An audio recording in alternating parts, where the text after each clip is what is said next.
Rice is the foundation for dishes across many cultures. In Louisiana cooking, it serves as the base for gumbos, etouffees, and even sausages like boudin.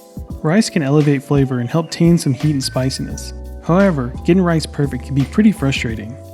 Nobody likes crunchy rice with their gumbo. Today, I'm going to show you my foolproof method to make rice.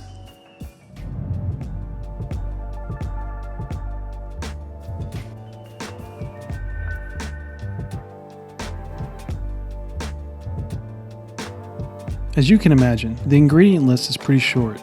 To get started, you'll need 2.5 cups or 580 milliliters of water, a half teaspoon or 2.5 grams of salt, 2 cups or 420 grams of long grain white rice. There's a lot of different types of rice, but use any long grain white rice you can find. If you're making rice for regular dishes, you can stop here, but for Cajun food, I like to add 1 teaspoon or 4 grams of Cajun or creole seasoning and 2 bay leaves. If you struggle with making rice, don't worry, I honestly get it. I've made some amazing dishes and then absolutely fail on the rice. If you look online, there are recipes galore, and some even recommend using a finger to measure water. I haven't had much success with these methods. So today I'm going to show you my method that I'm confident that will lead you to success. Let's get into it. The first step is to wash the rice. I know there's some debate around this, but I've had the most success with this method.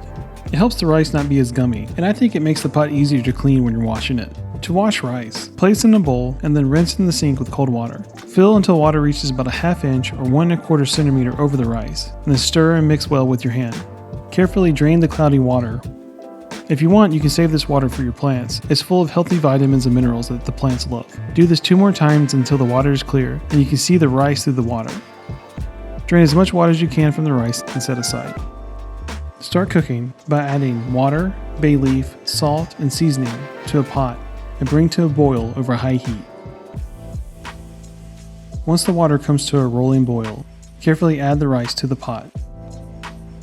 Return the stove back to high heat and wait for the water to boil. Watch the pot when the water is coming up to a boil.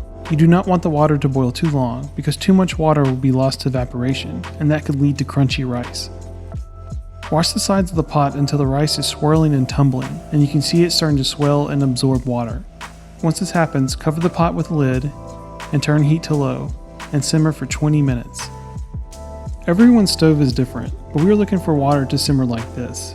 If it's bubbling more than this, I would try a different burner or to adjust the pot to control the heat. Again, too much heat can lead to too much evaporation and will affect the rice. After the 20 minutes is up, turn off the heat and leave covered for another 10 minutes. This resting period helps the rice cook evenly without turning mushy or scorched and burnt. After the 10 minutes is up, I like to take a fork and fluff the rice before serving. You can see how the rice is fluffy and clumps together. It has a firm texture, but it's not crunchy or mushy. In my opinion, it's perfect. And if you're like my kids and my wife, you can eat it just like this. Add some butter, some salt, and eat up. Or you can serve it with your favorite Cajun dish. In our previous videos, we use it for etouffee, gumbo, and red beans and rice. I really appreciate you watching. Stay tuned for more Cajun, Creole, and Louisiana cooking.